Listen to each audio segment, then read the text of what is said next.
They called me a worm. Not as an insult, though it was that too. As a classification. As a scientific fact recorded in some Keth'ar Empire database. Species, human. Class, galactic worm. Strategic value, none. Entertainment value, moderate. I saw the file. I read every line. They were right. About what I was at that moment, they were completely right. What they didn't know, what none of them could possibly know, is what a worm does when you put it in the wrong place. A worm survives. It adapts. It makes the sludge its home. And if you're not careful, it grows. My name is Kael Dran. I was a systems technician at the Vega 7 colony. I was captured by the Keth'ar fleet during the Siege of the Rims. I survived what no human had ever survived before. This is my version of the facts. I was under the control panels of Sector 4 when the shields dropped. I didn't hear an explosion. An explosion is a human noise, compressing air, buckling structures, screams.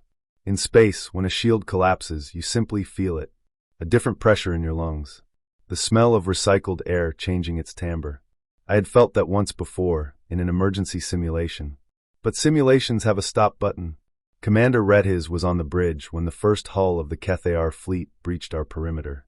I know because I heard the open channel. He had forgotten to close it. And I heard exactly 3 words before the signal went dead. There are so many. There were. The Keth'ar fleet consisted of 47 warships, 18 assault transports, and a mothership that, according to the records I obtained later, was the size of a small moon. Vega 7 was a colony of 832 inhabitants. Engineers, doctors, technicians, families. We weren't a military target. We were a demonstration. The Keth'ar Empire didn't attack Vega 7 for resources or strategic positioning. It attacked to send a message to the other species of the Rim that humans had no protection, that there was no cost to erasing us. And for some time, it seemed they were right. When the assault transports docked, I had already moved 17 people to the maintenance compartment in the basement of Sector 6. 17. Out of 832. I'm no hero. I didn't save those people because I was brave or because I had a plan. I saved them because I was in the right place, and I knew the station's layout better than anyone. Years of fixing what others broke had taught me every duct, every chamber, every emergency access on Vega 7. Knowledge doesn't look like power.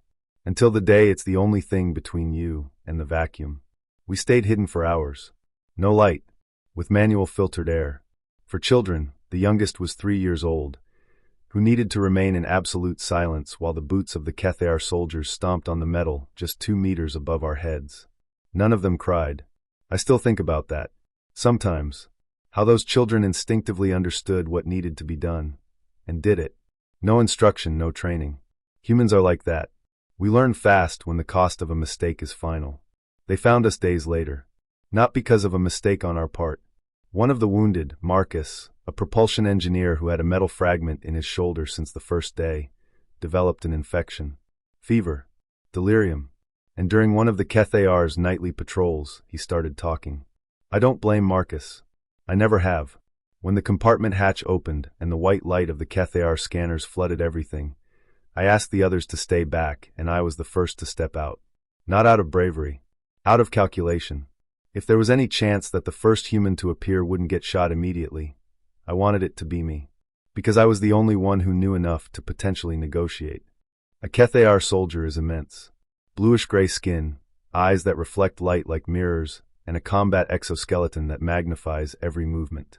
What I felt when the first of them pointed his weapon at my face wasn't fear.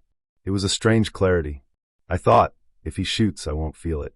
And if he doesn't shoot, I have work to do. He didn't shoot. He slammed me to the ground, locked my arms with a restraint cuff that could easily cut off circulation at any point, and said something in Keth'ari that I would only understand weeks later. Such a small thing.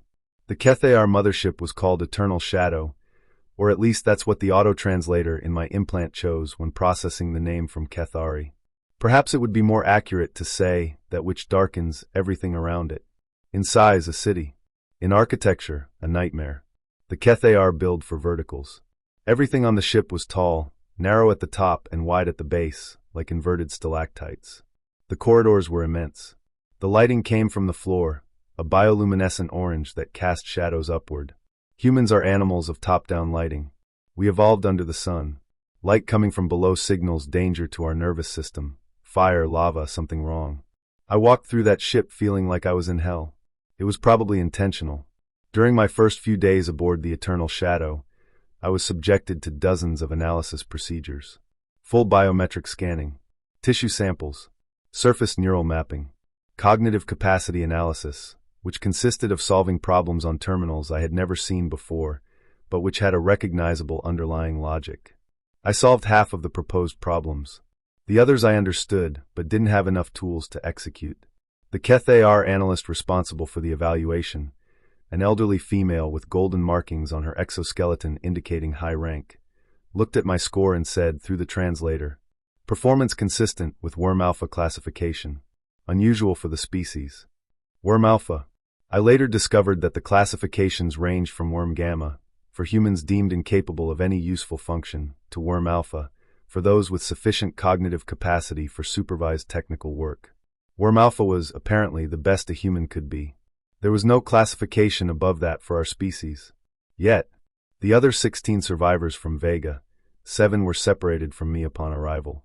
I spent the first few days trying not to think about it. Then I spent some time thinking about anything else but that. But later I stopped pretending and simply let the weight settle in.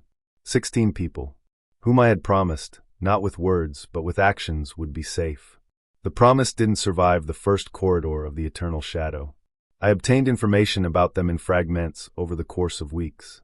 A young sentry, a young Keth'ar, meaning over 2 meters tall but still without battle markings, who stood guard by my cell, would sometimes let details slip when he thought I couldn't understand Keth'ari.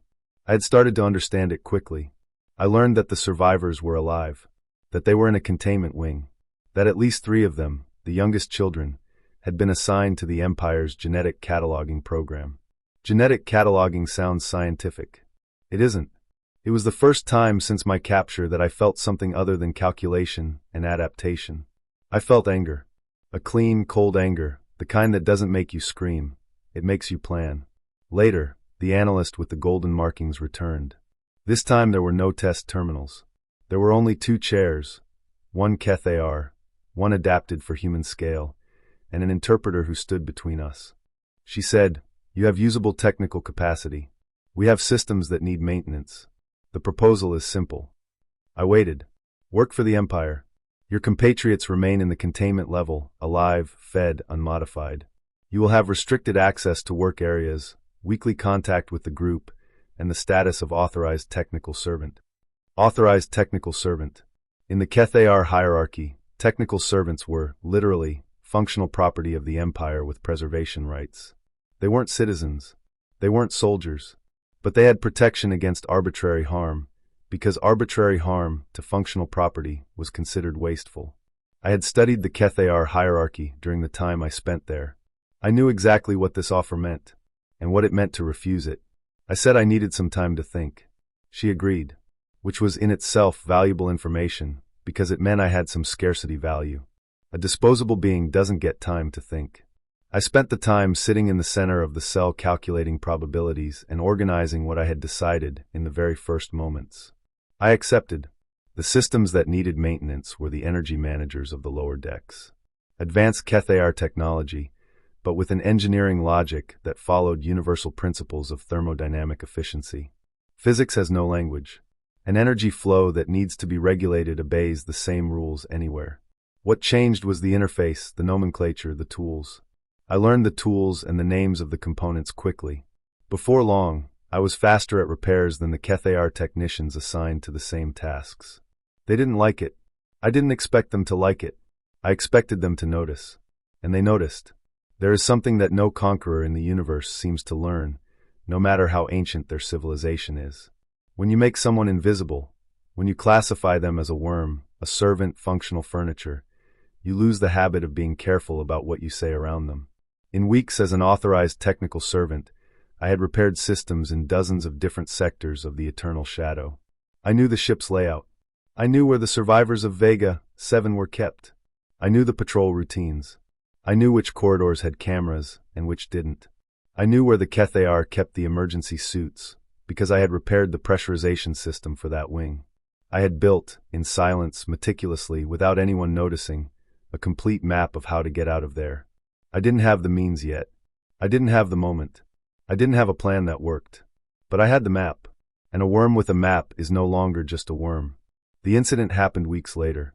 I was in the engineering sector of the deck when the critical failure alarm triggered in the auxiliary reactor's plasma containment system. A severe failure, the kind most Keth'ar technicians treated as a team emergency, calling several specialists before any intervention. I was alone in the sector. The sentry assigned to supervise me had left to respond to another call moments before. I had, by my calculation, very little time before the failure became irreversible and potentially catastrophic for the deck. I fixed it quickly, not because I am exceptional, because I had repaired analogous systems on Vega 700s of times, because I recognized the failure pattern before even opening the panel, because my muscle memory did half the work while my conscious mind was still analyzing. The sentry returned shortly after I finished. She saw the closed panel, the silenced alarm, the indicators in the green, and she looked at me, a human with hands covered in system oil, holding a Keth'ar tool, as if she were seeing something that shouldn't exist. I was taken to Commander Keth'ar later. Commander Keth'ar was second in command of the Eternal Shadow, an immense being with battle markings covering a large portion of the visible surface of his exoskeleton, each representing a different conflict. A career of conquests. He studied me for a long time without speaking. I let him study me. Then he said, through the interpreter, "The report says you repaired the failure before the standard response protocol. This is impossible for your species." I said, "The standard protocol was developed for Keth'ar technology. I use a different protocol." He fell silent for a time. In Keth'ar culture, prolonged silence from a superior is a sign of recalibration, of someone reprocessing a category. I had studied Keth'ar culture. I knew what that silence meant. It meant that, for the first time since stepping onto the Eternal Shadow, I was no longer a fixed data point in a file. I was a variable. They called me a worm. They were right about what I was at that moment, a small being without resources, without protection, in completely hostile territory. What they didn't understand is what makes a worm perfect for the place I found myself in. A worm lives in small spaces. It learns the anatomy of what surrounds it because its survival depends on it. It moves without being seen. It doesn't need clean air to function. It adapts to what is there. And when the soil is rich, when the environment has what it needs, it grows. Commander Keth'ar dismissed me that day with a simple order. Continue the work, but with expanded access to the main engineering sector. Expanded access. I don't know if he understood what he was doing. Probably not. To him, he was optimizing a technical resource. To me, it was the key to a door I had spent weeks finding. That night, lying in my containment compartment, with the orange light from the floor casting shadows on the ceiling, I made a list. 16 people to get to safety. 1 ship to learn. 1 empire to understand. And 0 reasons to stop. They called me a worm. I'll make sure to prove them right.